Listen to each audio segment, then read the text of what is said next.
Hello everyone, welcome to the channel let's make nursing easy. आज हम पढ़ने वाले हैं गेस्टेशनल डायबिटिक मेलाइटस, जिसको और PIGI यानी कि प्रेगनेंसी इंड्यूस ग्लूकोज इंटॉलरेंस भी बोलते हैं। अब अगर हम इसका कॉज देखें कि आखिर ये गेस्टेशनल डायबिटिक मेलाइटस होता कैसे है, तो देखो, एक्सेस HPL हार्मोन यानी कि ह्यूमन प्लेसेंटो लैक्टोजन हार्मोन जो होता है, जो कि प्रेगनेंसी के टाइम प्लेसेंटा बनाता है, वो क्या करता है, सप्रेस कर देता है इंसुलिन बाइंडिंग रिसेप्टर एक्टिविटी को, जो कि क्या करता है, ब्लड ग्लूकोज लेवल को इंक्रीज कर देता है। अब ये कैसे होता है, जैसे कि आपको पता होगा कि सेल के ऊपर इंसुलिन वर्क करता है एज अ रिसेप्टर, और उसका वर्क करने के कारण ही ग्लूकोज क्या है, सेल के अंदर एंट्री कर पाता है। लेकिन वही काम को अगर जो हार्मोन है, HPL हार्मोन है, वो सप्रेस कर दे रहा है यानी कि कम कर दे रहा है, तो जिसके कारण ग्लूकोज क्या है, जितना मात्रा में सेल में जाना चाहिए उतना नहीं जा पा रहा है। तो इसके कारण जो ब्लड में है वो ग्लूकोज क्या होते जा रहा है, इंक्रीज होते जा रहा है। तो ये क्या लीड कर रहा है, गेस्टेशनल डायबिटिक मेलाइटस लीड कर रहा है। इसका आप डेफिनेशन ऐसे लिख सकते हो कि excess HPL hormone in the blood due to किस कारण से हो रहा है, due to suppress of insulin binding receptor activity lead to increase glucose level in the blood cause gestational diabetic mellitus. Mother के अंदर गेस्टेशनल डायबिटिक मेलाइटस कॉज कर रहा है। अब अगर हम इसका रिस्क फैक्टर देखें, तो रिस्क फैक्टर में आपको मैटरनल हिस्ट्री यानी कि मदर जिसकी मम्मी को GDM था यानी कि गेस्टेशनल डायबिटिक मेलाइटस था, तो उसकी डॉटर को भी हो सकता है। ओबेसिटी, जो फीमेल ओबीस है, ओवरवेट है, उनको भी क्या हो सकता है, GDM हो सकता है। एडवांस एज, जो फीमेल मोर देन 30-35 एज है, उनको भी GDM गेस्टेशनल डायबिटिक मेलाइटस हो सकता है। ओवर ईटिंग, जो फीमेल प्रेगनेंसी के टाइम पे ओवर ईट कर रही हैं, बहुत बार ज्यादा क्वांटिटी में खा रही हैं, तो उनको भी GDM हो सकता है। अब अगर हम इसका कॉम्प्लिकेशन देखें, तो कॉम्प्लिकेशन में है सबसे पहले मैटरनल कॉम्प्लिकेशन। मैटरनल यानी कि मदर का कॉम्प्लिकेशन। मदर में क्या क्या कॉम्प्लिकेशन हो सकते हैं, तो सबसे फर्स्ट है अबॉर्शन। मदर में GDM के कारण अबॉर्शन भी हो सकता है। सेकंड क्या है, पॉलीहाइड्रोमिनस। पॉलीहाइड्रोमिनस यानी कि जितना अमाउंट में नॉर्मल जो हमारा एमनियोटिक फ्लूइड रहता है वो 500 to 600 ml रहता है, लेकिन पॉलीहाइड्रोमिनस में क्या मोर देन 2000 ml हो जाता है, और ओलिगोहाइड्रोमिनस यानी कि मैं एक्स्ट्रा बता रही हूँ, ये लेस देन 200 ml हो जाता है। तो पॉलीहाइड्रोमिनस यानी कि मोर, मतलब कि जो वो उसमें जितना एमनियोटिक फ्लूइड है वो 2000 ml से भी ज्यादा हो जाता है। और अगर हम थर्ड देखें, तो PROM यानी कि pre mature rupture of membrane. Pre mature जो मेम्ब्रेन है वो प्री मैच्योर रप्चर हो जाने के कारण क्या होगा, जो बेबी रहेगा वो भी प्रीटर्म बॉर्न होगा। प्री मैच्योर लेबर, उसी का जो है pre mature rupture of membrane के कारण क्या हो रहा है, प्रीटर्म लेबर हो रहा है। फिफ्थ क्या है, गेस्टेशनल हाइपरटेंशन। अगर मदर को गेस्टेशनल डायबिटिक मेलाइटस है, तो हो सकता है कि उनको आगे जाके क्या गेस्टेशनल हाइपरटेंशन भी डेवलप हो जाए। अब हम सेकंड देखते हैं, फीटल या नियोनेटल कॉम्प्लिकेशन। तो फीटल या नियोनेटल कॉम्प्लिकेशन में सबसे पहले फीटल में क्या हमको देखने को मिलेगा, मैक्रोजोमी यानी लार्ज साइज बेबी, और नियोनेट, जो नियोनेट पैदा हो चुका है यानी कि विद इन 28 डेज का जो बेबी रहेगा, उसमें क्या देखने को मिलेगा, हाइपोग्लाइसीमिया।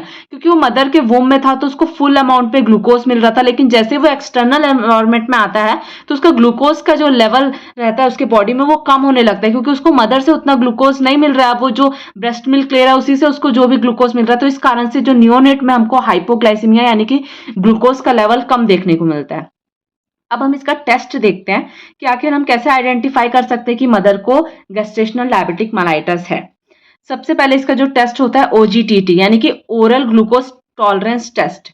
ये टेस्ट रहता है जो कि हम करते हैं 24 से 28 वीक ऑफ गेस्टेशन में करते हैं, जो कि गोल्डन टेस्ट रहता है टू डिटेक्ट GDM यानी कि gestational diabetic mellitus. Next page में चलते हैं। अब जो टेस्ट हमने देखा उसका प्रोसेस देखते हैं कि उसका प्रोसेस कैसे होता है। तो सबसे पहले क्या रहता है, 3 डे प्रायर टू टेस्ट, 3 दिन टेस्ट से पहले प्रोवाइड हाई कार्बोहाइड्रेट डाइट 400 ग्राम पर डे। जो फीमेल रहती है उसको हाई कार्बोहाइड्रेट डाइट देना रहता है, 400 ग्राम पर डे उनका जो कार्बोहाइड्रेट है वो देना रहता है। NPO या NBM दोनों एक ही होता है, यानी कि नील बाय माउथ, यानी कुछ नहीं देना है उनको एटलीस्ट 8 आवर बिफोर टेस्ट, यानी टेस्ट होने के 8 आवर पहले से हमको उनको कुछ नहीं देना। अगर हमको उनको मॉर्निंग में बुलाना है तो हम उसके 8 आवर पहले यानी कि पूरी नाइट में उनको बोलेंगे कि कुछ भी आपको खाना पीना नहीं है। फिर चेक करना है हमको FBS यानी कि फास्टिंग ब्लड शुगर हमको चेक करना है। फिर फोर्थ में क्या करना है, ओरल ग्लूकोज 75 ग्राम इन 300 ml वाटर। हमको ओरल ग्लूकोज देना है, उसको 75 ग्राम हमको देना है इन 300 ml में। चेक PPBS यानी कि पोस्ट पेंडियल ब्लड शुगर, यानी कि वो ब्लड शुगर होता है जो कि खाना खाने के बाद चेक करते हैं। तो फास्टिंग में जो ब्लड शुगर रहेगा वो अगर नॉन GDM है, यानी कि गेस्टेशनल डायबिटिक मेलाइटस नहीं है, तो क्या रहेगा, लेस देन 100 रहेगा। अगर GDM इनटॉलरेंस है तो 100 से 126 रहेगा, और अगर GDM है तो मोर देन 126 रहेगा। वही अगर वो मतलब कि उनको खाना खिलाने के बाद मोर देन 140 रहना चाहिए। अगर मतलब लेस देन 140 है तो यानी कि वो GDM नहीं है। अगर वो इनटॉलरेंस है, यानी कि टॉलरेट नहीं कर पा रही है, यानी कि थोड़ा बहुत उनमें क्या सिम्टम्स दिख रहे हैं, तो 140 से 200 के बीच में रहेगा। अगर मोर देन 200 आ रहा है मतलब कि वो GDM की पेशेंट है। अब हम इसका मैनेजमेंट देखें, तो मैनेजमेंट में सबसे पहले डाइट मॉडिफिकेशन करना है हमको। लो कार्बोहाइड्रेट डाइट देना है, जो कि हमको 50% देना है। जितना भी देते हैं उसका 50% कर देना, फैट 30 कर देना, और प्रोटीन 20% कर देना है। ये हमको क्या है, उनको ये डाइट देना है। साथ में एक्सरसाइज कराना है, जिसमें कि हम उनको स्विमिंग बोल सकते हैं, ब्रिस्क वॉक बोल सकते हैं, यानी कि जो धीरे धीरे वॉक करते हैं वो बोल सकते हैं। मतलब उनको एक्टिव होने बोलना है, ताकि उनका क्या है, अच्छे से मेटाबॉलिज्म हो और उनका शुगर क्या है, थोड़ा कम हो। इंसुलिन हम दे सकते हैं if diet and exercise fail to maintain blood sugar level. अगर जो उनका डाइट और एक्सरसाइज है, क्योंकि हम कुछ भी चीज पहले क्या है नॉर्मली ठीक करने की कोशिश करते हैं, मेडिसिन ना देना पड़े कोशिश करते हैं, लेकिन उससे ठीक नहीं हो रहा तो हम क्या करेंगे, इंसुलिन देंगे।